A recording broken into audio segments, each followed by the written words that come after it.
Linda McAvan, an important day for you. Just firstly on e-cigarettes, you didn't win that one. They're not going to be classed as medical products. What's your reaction? Well, I'm just disappointed about that. I mean, the UK government, which is not my party, but they think that they should be classified as medicines because these products are not really tested before they go on the market. What was voted today was a proposal that they should be more lightly regulated.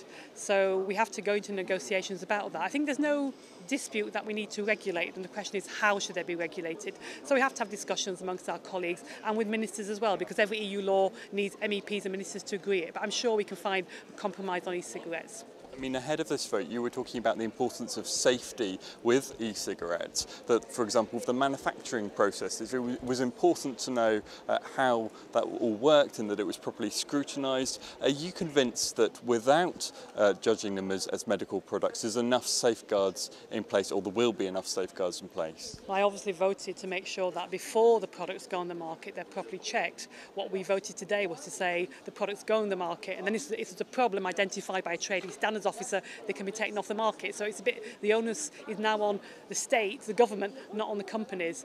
I would have preferred it to be different, but we are where we are and we have to negotiate about that. And a lot of MEPs were on the other side of the coin when it came to e-cigarettes. They were saying that these were an important tool to allow people to give up smoking tobacco. What do you say to that argument? They're saying that this is a victory for them. Well, I think e-cigarettes could potentially help people to quit smoking, but only if they actually work. They have to have the right kind of nicotine in them. And when the British regulator did a study, he found that some didn't even contain nicotine, or nicotine content wasn't clear. So if smokers are going to find them useful, we have to know what's in them. So whatever comes out of this process, I do hope that we have products which are what they say on the tin and that they work properly to help people quit smoking. And on some of those other measures that you wanted to get into this, to do with tobacco, are you pleased with the result that you've got on those, for example, when it comes to flavours in cigarettes and slim cigarettes, and of course on the style of the packaging? Yeah, I mean, for me, these are the most important issues actually. It's all about stopping young people taking up smoking. Every day, in Britain, 570 young people start smoking. It's the biggest growth group for tobacco companies, and they've been designing gimmicky products to try and attract them. I wanted to stop all slim cigarettes. We didn't manage that, but what we have done is stop these kind of lipstick perfume packages. They won't be allowed anymore. And very, very importantly, we've had a debate in Britain about plain packaging. The government's ditched that proposal, but here today we voted to have big warnings front and back. So not full plain packaging, but still the majority of the pack, 65%, will be pictures and warnings to warn young people not to smoke. And we know from the research of Cancer Research UK, which came out last weekend, these kind of warnings are very, very effective indeed. From what you're saying, do you think those changes to packaging, those restrictions on the type of cigarettes, could they save lives ultimately in the UK?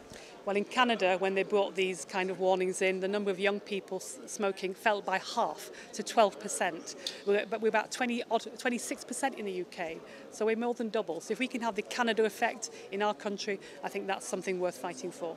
And just finally, briefly, what happens next? Because it's a little bit complicated how all the votes went. Just to explain as clearly as you can what now happens in the legislative process. What happens next is that MEPs will now sit down with the government ministers, because, as I said, all EU laws need ministers and MEPs to agree before they can become law. They've got their views, we've got our views, and we'll find a compromise between the two views. We're not very far away. We're probably furthest away on e-cigarettes because the governments, all of them, including ours, want them to be medicines. But on the other issues, the gap's not so big. So I'm very, very hopeful that we get an agreement in this European Parliament, because we're going to elections next year. The tobacco industry was lobbying very hard to delay everything, to have no law. I think we'll have a law, and I think we'll have a law which makes a difference.